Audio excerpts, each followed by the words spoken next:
Welcome to chess, ladies and gentlemen. All day, every day. Yes.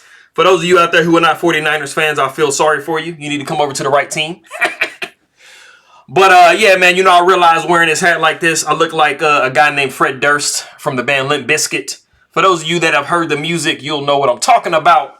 But anyways, man, I went ahead and grabbed a match between Dmitrij Kollars and Wesley So. Taken from chess.com, a little blitz match that they played with each other. So, of course, all my people coming from the Philippines, I will say Maraming Salamat. Anybody who is coming from Germany, I will say Danke sehr. I appreciate you guys very much for stopping by. But if you guys are ready to go, let's take a look and see what we got for this game, son. We got the move E4, best by test. Bobby Fischer said. Some of you guys might have heard of him. We do see the move C5, and we do have the Sicilian defense on the board. We got knight to F3. We got D6. So we are actually following all of the standard lines that you generally follow when you're playing a Sicilian defense. Probably at least 80 to 85% of Sicilian defense games are going to go this way. This is the open Sicilian after we do see D4. Pawn takes and knight takes. We just have an open Sicilian. Sometimes people will go like different lines, if they kind of want to throw somebody off of theory because they fear knight to F6, knight to C3, and then the dreaded Najdorf variation of the Sicilian defense, the most popular and well-known defense for Sicilian and E4 players alike. We got the move F4. One of the major ideas that you have in the position when you are playing the Najdorf is a move that is actually very useful in all of Sicilian defenses. And it's basically just preventing this, square here from being used by white with any of their piece choices, especially as well as whenever you do have an E5 pawn push, because you want this knight to get out of its nice post in the center of the board. You do not want to allow it to go to the square B5. So that is what we see, and that is why we actually see the move F4. And Kollars is just like, bro, I really, really want to prevent this E5 pawn push. We do see knight b to d7, and then we actually see a very further extreme, holding back on the e5 pawn push, because now after the move f5, if we do see e5 coming, we will be seeing en passant on the e6 square. And I mean, you really don't want the knight to be plopping down into there, especially because your queen is a little bit limited on where it can actually go if we do see that. We do see the move b5, and as insane as it sounds, b5 is the novelty of the game. This is boggling my mind simply because b5 is the most thematic pawn push. a6, b5 is the most thematic Sicilian way of playing chess that I've ever seen. So seeing the move b5 on the board, it is insane how it is an actual novelty. It is very straightforward. You definitely do have ideas of going b4, and you just want to destabilize the protection of this e4 pawn.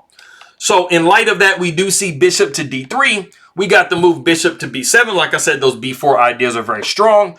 We do see the move bishop to g5. And I will answer the question that some of you guys probably have in a minute. Doesn't this in no way really prevent the move b4? Well, you will actually see that b4 is actually not a problem in this specific situation. We do see queen going to b6. I mean, why not attack this knight that's just kind of like lonely and chilling in the middle of the board? We do see knight going back to f3. We do see actually e5 in this situation. But like I said, some of you guys might have been wondering, well, like, what about b4? Like you said b4 before. Isn't that a main idea? It absolutely is.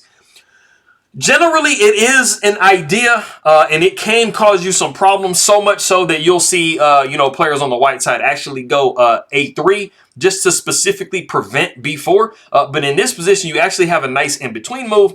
If we did see b4 in this position, you would actually see the move knight to d5. And this was actually the idea the entire time if you did see b4. It comes with a little bit more oomph right now because it is attacking this queen that's on b6.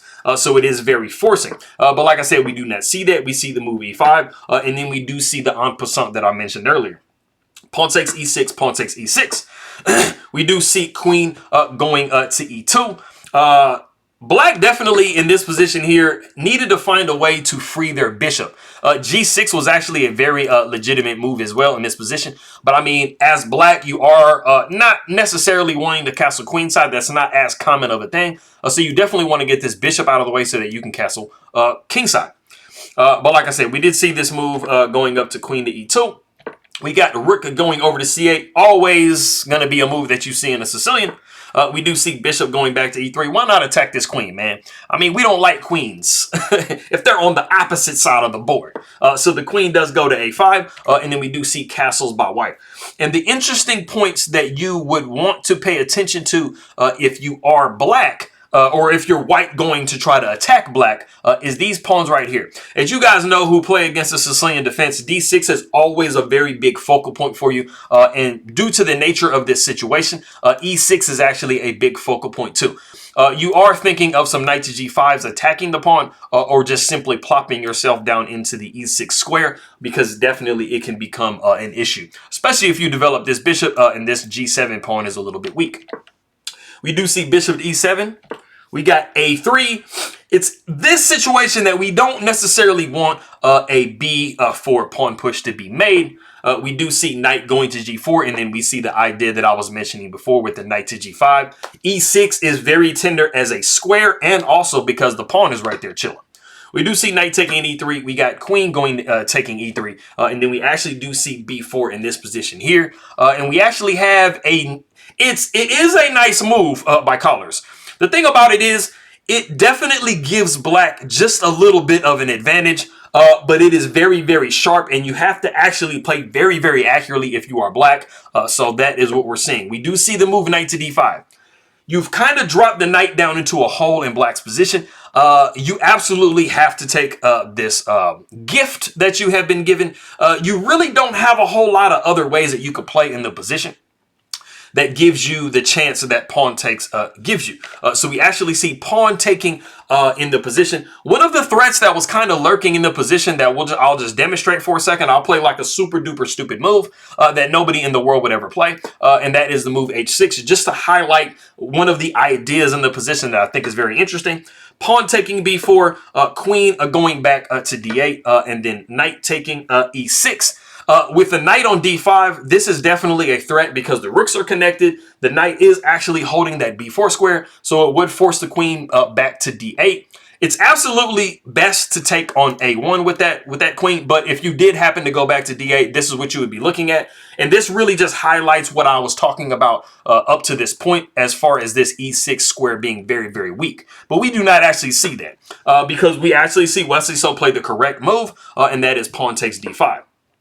And then we have knight going into e6. So you see that one of the biggest ideas for white is to drop down into this e6 point. You are hitting, like I said, g7. And I mean, if we can get this file open right here, you actually have a lot of discoveries that could come up. We do see the move bishop to f6. That is trying to hold the g7 pawn and try to close the f file as much as possible, because we do have some open f files and e file situations going on. We do see pawn taking d5. And that is opening up the game that much further. So we have actually reached a position. There is a absolutely necessary move that you have to play in this position. It is literally, there is only one move. If you want to pause the video and guess what move that is, go ahead and do so.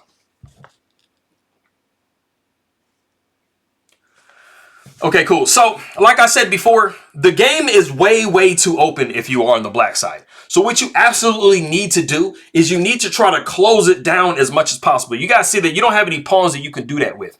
So the biggest thing that you need to do, like I said, is close the position down. So if you found the move knight to e5, you would be absolutely correct. Not only does this move completely close the position down, well, it doesn't completely close the position down, but it does close it a lot. But it also gives your king a little bit of a flight square, because if you're going to flee as black, you definitely want to go in this direction. You don't want to go across the face of danger with this rook being right here. So that is, those are really the two things that it really accomplishes for you. And this is absolutely something that Wesley So does find in the game.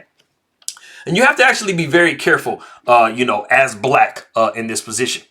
You got pawn taking b4, and this is a very critical point. You absolutely do not want to, make the wrong move in this specific position. As you can see, the queen really doesn't have too many places to go.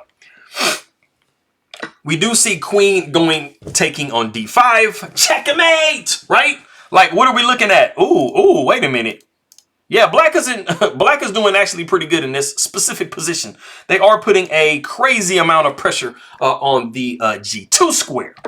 We do see queen going to h3, and this is absolutely, allowing for the protection of that square, and it does at the same time protect this knight on e6. Now, in this position here, it was actually possible to go back knight to f4.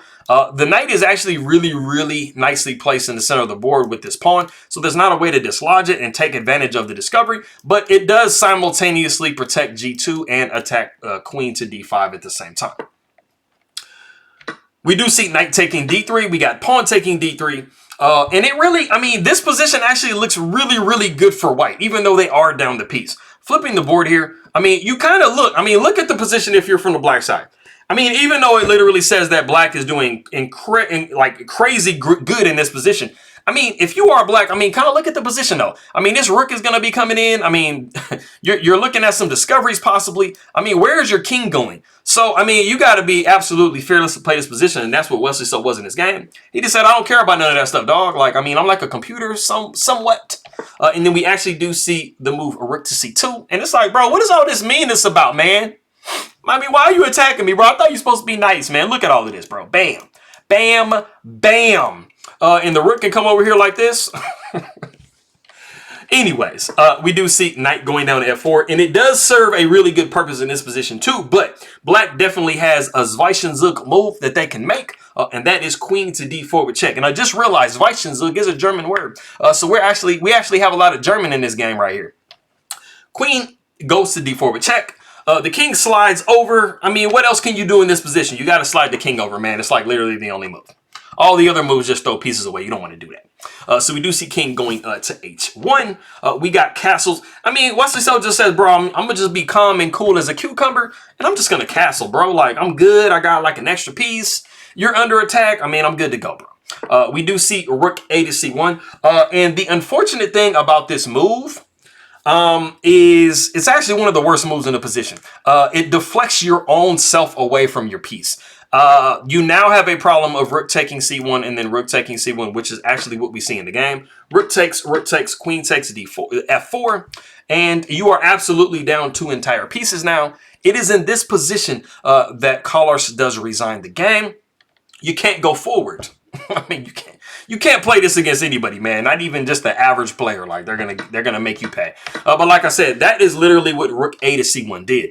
I mean, you didn't have a whole lot of great moves in the position. You were completely losing in all variations. This just makes you lose quicker. And the crazy thing is, even if you did want to, the top move in the position is actually queen takes f4. Just highlighting the fact that you are back rank mated if you decide to say, hey, man, I'll win a queen. No, you didn't. This is mate. After rook to f1. So that is absolutely not where you want to be at all. So, I mean, this is a really nice game. Pretty straightforward. It really did look like white was kind of having a little something, man. That knight to d5 move, it definitely put, black in a very specific position. But Wesley So was like, hey, bro, I'm just going to find all the best moves, bro. So, I mean, you can count on him not messing up. But anyways, man, I appreciate everybody very much for stopping by. Maraming salamat king makaibigan. Post na nunod inga king ma video. Anybody who is coming up from Germany, I will say hello. I think it's it. Yeah, hello. Yeah, with the similar to Norwegian and Swedish and all of that stuff like that. So, Denka, I appreciate everybody very much for stopping by. Gupten Morgan, if it's morning time for you, and I'm gonna see you guys next time.